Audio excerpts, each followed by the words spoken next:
Welcome to Room Service. I'm Sarah Richardson. Have you ever wanted to decorate the nursery in something other than pink and blue? We'll use neutrals to make this spare room a cozy haven for baby, as we find a new use for a standard dresser, meet an artisan who creates whimsy and fun for little ones, and by making artwork that's as easy as ABC. We'll show you that neutrals are the natural choice for the nursery, and it's only on Room Service.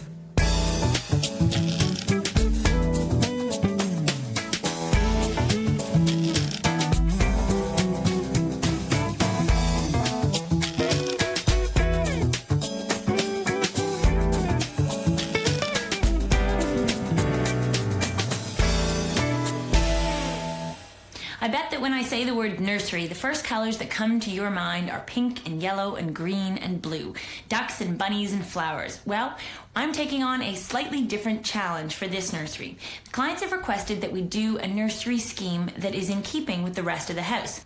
The style that we're trying to accomplish is somewhat clean lines, neutral palettes. Nothing that's white or very much frou-frou looking. We'll work with some dark woods. We will replace this sort of lemon whip yellow with a softer, light tan. I'm thinking about doing some sort of paint technique, but I haven't quite figured that out yet. As far as furniture placement goes, the room is a relatively small size. It's about 10 by 12, an average size for a nursery or a small child's bedroom. So I think we'll put the crib back in this corner where it'll be nestled away and away from any direct light, because after all we want to encourage good night's sleeps. Then we'll put the change table here, so you'll see it just as you walk in. It'll be important to pick a piece of furniture that looks really nice for this because it's right off the hall.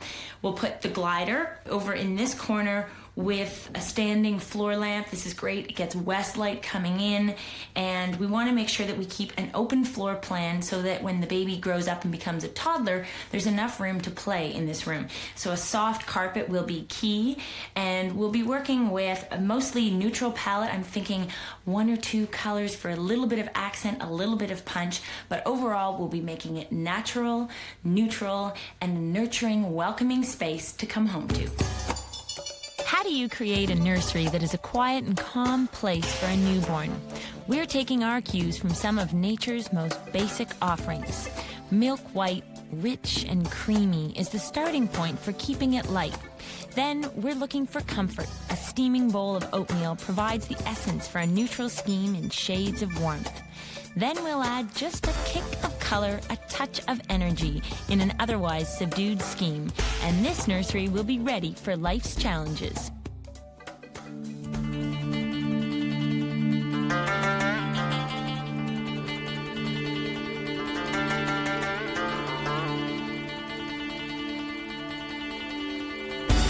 I'm on the hunt for a change table to use in our nursery. I've been to all of my regular haunts in search of kids' furniture, but I seem to have come up empty-handed. So now I've decided to go slightly farther afield. I'm in the warehouse district. You'll see some interesting statues, and I'm going to look at something a little bit out of the ordinary. I'm going to look into whether I might be able to find something Indonesian that could work in our nursery. Let's see. Now, just because I said I was looking for items for the nursery doesn't mean that I can't also have my eyes open to see what else might appeal for other spaces. Take these tables, for example. They are a slice of root, and they have just a rustic leg on them. Very simple construction. They have a waxed finish. I think that pieces like this could be a natural complement to a really modern interior. To me, they seem reminiscent of pieces by George Nakashima, who was a Japanese furniture maker, though they are at about, I don't know, 1/100th of the price. Great price point, interesting piece. Let's see what else they have to offer. Part of the thing about being in the warehouse district is I don't know what they're moving around upstairs, but it is a noisy day in here. Here's a bench, another piece that is great in many different settings. It could be ideal at the end of a bed. This is actually a Chinese piece. I like the simple line of it. We just have a small turned detail here. The light wood is a good complement for rustic pine. It mixes well with other wood colors as well. So this could be used as an entry bench at the foot of a bed. Again, a flexible piece that has an interesting flair to it. Still staying focused, looking for the nursery. Aha! Now this is something that you don't see every day. I'd call this bejeweled and bedazzled. This is a silk coverlet all done with gold sequins and hand embroidery. Not exactly what we're looking for our nursery, but if you wanted to make a strong impact, you could always go with something like this. On the other hand, this chest that's at the foot of the bed looks to me like it just might be the thing for us. We've got lots of drawers here, 6 drawers in total. You can see the fronts of the drawers all have an inset woven panel, so that works well with our natural theme, still creating a little bit of interest. We've got an overall dark stained wood color, simple lines, very simple legs, and I think it will be just a bit more unusual complement for the crib and the other pieces of furniture that are in the room without seeming too babyish. The only thing it's missing is a change table on top, but that's something that I can easily get made, something that is removable so that later on this piece could be repurposed in just about any other area of the house, and I think that this is just the thing. So we'll wrap it up and take it with us. Change is underway in this little room. Bye-bye guest room and hello nursery. As you can see, I've started out by painting the walls, always a good first step. I've done a wide horizontal stripe treatment and it carries all the way around the room. Very, very simple to do. The first step is to paint the walls in the lighter color. So walls and ceiling are done in a light creamy tan kind of shade, and that's painted overall. Next step is to just use painter's masking tape and stripe off the 2 wide bands, and then I've painted them using this sort of deeper tan color. It's an effective treatment. It's really graphic but very simple and bold at the same time, and it's definitely going to work with our neutral scheme. As you can see, we've also replaced the bed with a crib. I'm not sure that this is exactly where it's going to stay. I may put across this wall instead, but you will see that I chose to go with a dark mahogany finish on this crib. Now, I've brought in a glider, and there is no way I can tell you that this is the most beautiful piece of furniture in the world, because it's not, but I'm told that it is the most comfortable. And what we're going to do is we are going to put a slip cover on these paddings. This is just the standard covering that the chair came with, and you can definitely add on your own covering to tie it into the concept of your room, because these panels just snap on, which is great. As you can see here, this is a star light fixture which I've purchased to go on the ceiling instead of the little globe that's there.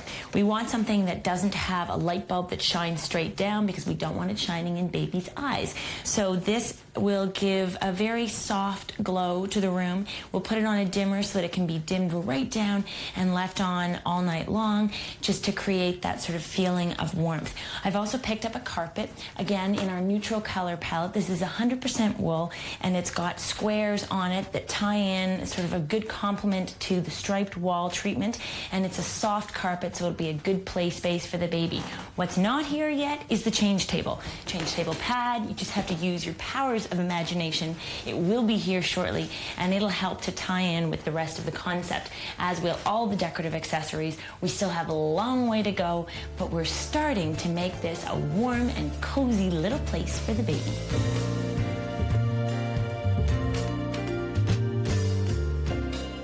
When designing a baby's room, drapes are always high on the priority list. Here's what I've chosen for this nursery. I've started out by using a pair of swing arm rods. They have a pewter finish, and the advantage to these rods is that they are extendable, so you can widen them or shorten them depending on the width of your window. Next, I've chosen to go with a flat panel drape. It has a pocket across the top that just slips over the rod. Then I've sewn in a series of pleats all the way down the face of it, just to give it a little bit of texture and interest. When the drapes are closed, they have the look of European shutters, and this will ensure that our wee tiny baby client will have a good night's sleep. Designing a nursery to meet the needs of your newborn while still maintaining your home's contemporary style and neutral palette isn't easy. Designer Heather Shaw has mastered this feat by using natural materials and earthy tones for accessories that create a serene and nurturing environment for any child. I'd always known I was going to make things for a living. My sister had a baby. I had to make things for them. I've always made all my gifts, so people were then interested in the things that I'd made for them, and it just evolved. I started making things for kids out of necessity, and I'm enjoying it, I think, more in some ways. I started by making the alphabet wall hanging. That has evolved. It's still evolving. I'm still coming up with new and better things to use for the different letters. I think that's an interesting thing. This one piece will make 52 layers. Watch on mobile devices or the big screen. All for free. No subscription required.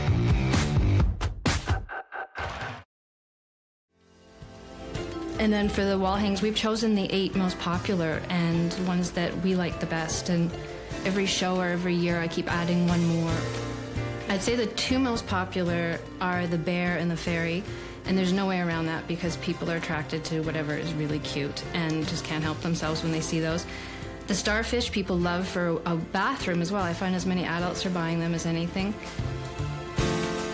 Heather sources the materials she uses in her creations at antique and textile shows. It's these elements of the past that connect her pieces to the present and to the future. The aesthetic of an old typewriter, the beauty of words, and looking at things in a new way are a big part of her design philosophy. I wish I could remember how I came up with the pocket pillow idea, but I am so glad I did. They say every business has a bread and butter. This is it. I think I was probably putting pockets on things, put the bear in. Again, it was a gift for my niece initially, my niece Melissa, and she loved it, and it just evolved. But it's been a great thing because they're easy to make, and they give people so much pleasure, and they've been wonderful. My second niece, Caitlin, was born, and they didn't have anything to hang above her bed, so I made this mobile with angels on it. I took this metallic organza and these little muslin dolls and sewed them into little angels to watch over her, and I had little stars hanging in it. And then again, you know, just the demand seemed to be out there for people looking for them, so I just started making those as well, and we've expanded and now have them with the bears, with wings. So how many were you looking at? Okay, so they come in a linen assortment, ranging sort of from pastel colors and natural and white. People accuse me of being afraid of using color. I don't think that I am. I think that there's color inherent in everything. So even the subtle earth tones that I'm using have color. It's just more subtle. I think that a child's room should be serene and quiet and nurturing. It should be a room for playing and reflection, but also for bonding between the parents and the child, and just being able to go in there and feeling some kind of sanctity in being there. Just a place with visual information that they can take in that makes sense in the world around them, that they'll have some connection to. It is all about learning your ABCs. When I went out looking for artwork for our nursery, I found it a bit of a challenge to find something that coordinated with the neutral scheme. So what I've done is I've devised an alphabet soup canvas. Let me show you how it's done. I started out with a regular artist canvas. You can buy these canvases pre-stretched at any art supply store. They come in a variety of sizes, starting at the size of about a postcard and going as big as you could possibly want. This one here is 18 inches square, and it has a 1.5 inch deep back on it.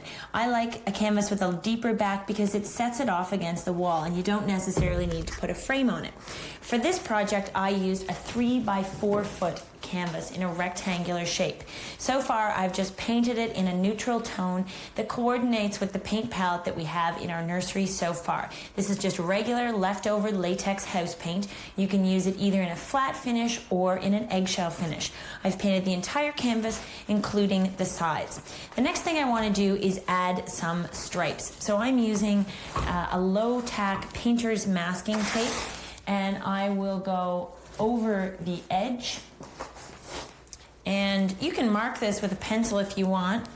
but I like to just make a freehand stripe, and you can always check and make sure it's straight, very important. We'll make these stripes in alternating widths, and it's important just to press down, sort of burnish the edges of the tape so that the paint won't bleed underneath the tape.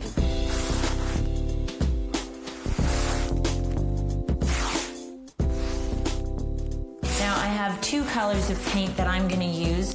One is just a cream, and the other one is a mix between the base color and the cream.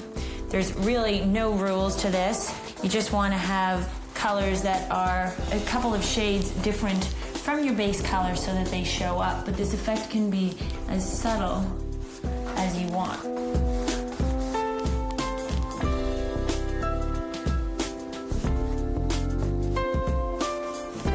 Now I'm on to the lighter color, which is my cream shade, and I'll paint that in the stripes that are left. And you may think that this looks too subtle to show up right now, but I promise when I pull the tape off, you will see the difference.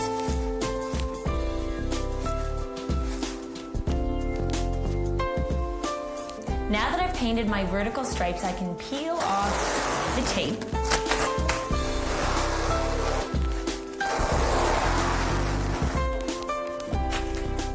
I've allowed my vertical bands enough time to dry, and I can now attach the paint to do my horizontal bands. So, same thing as before, I'm just going to eyeball this, and hopefully I can get it to go in a straight line.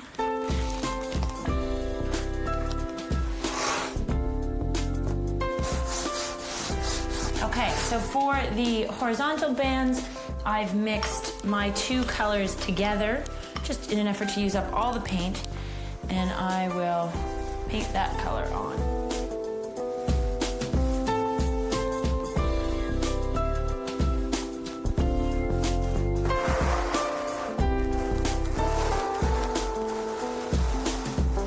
Making a mess. Then I will wash my hands. Now it's on to the easy part, attaching the letters.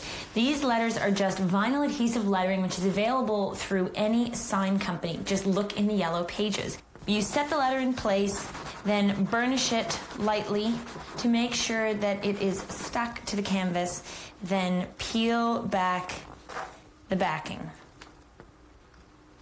And there you go. Now there's no rules about how to apply these. Really just choose any sort of pattern you want.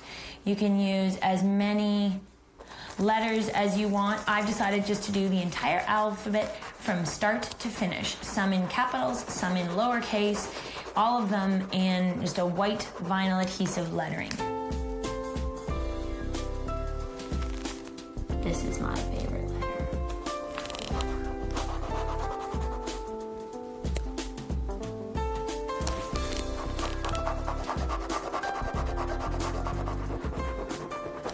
Well, X marks the spot, and I am done. All I need to do is hang this up in our nursery. If you're wondering what might be the perfect gift to welcome a Chinese baby, well, we've got just the thing. Giving a bracelet or pendant made of jade is the traditional way to bestow warm wishes upon the new arrival. This beautiful green stone symbolizes love and virtue, as well as power and protection. The ancient Chinese also believed that jade represented the essence of heaven and earth and mankind's cherished connection to both.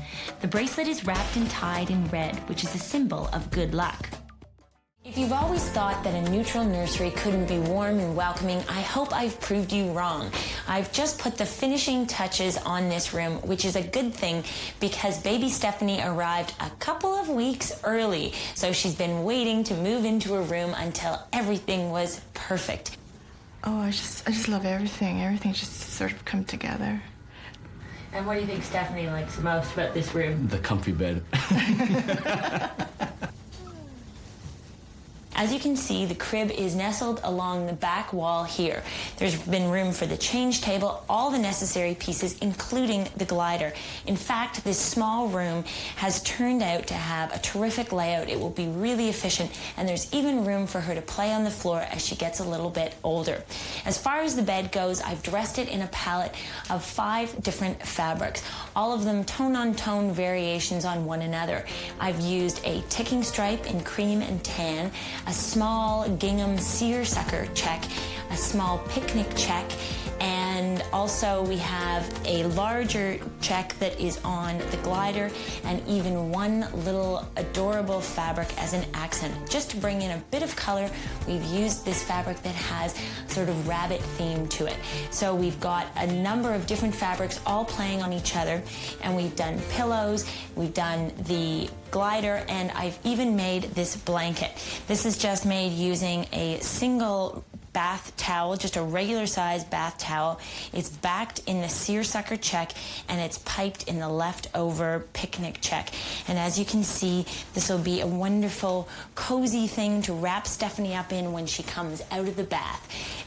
It's laying here right now on top of the change table. As you can see, we had a topper made for the change table that holds the pad and also has some extra storage cubbies on this end. It was made for us by the people that we bought this piece of furniture from. As you can see, the stain is done to match this piece of furniture, and as baby grows up, eventually this piece can be lifted off. Maybe it can be turned into a storage bin for toys and arts and crafts supplies and slid under the bed. Then the dresser will still remain intact. So this was definitely a terrific find in this room. In order to complement this piece of furniture, we also chose a side table to go by the glider that has a textured top and in a similar finish. So all of these dark wood tones may not have been your first thought for a baby's nursery, but it gives it a grounding, and it works well with the contemporary flavor that's throughout the rest of the house. Blends right in. There's no shock when you walk into the room from the other parts of the house. It's beautiful. Well, when all is said and done, I think we've made a wonderful place for Stephanie to start her life.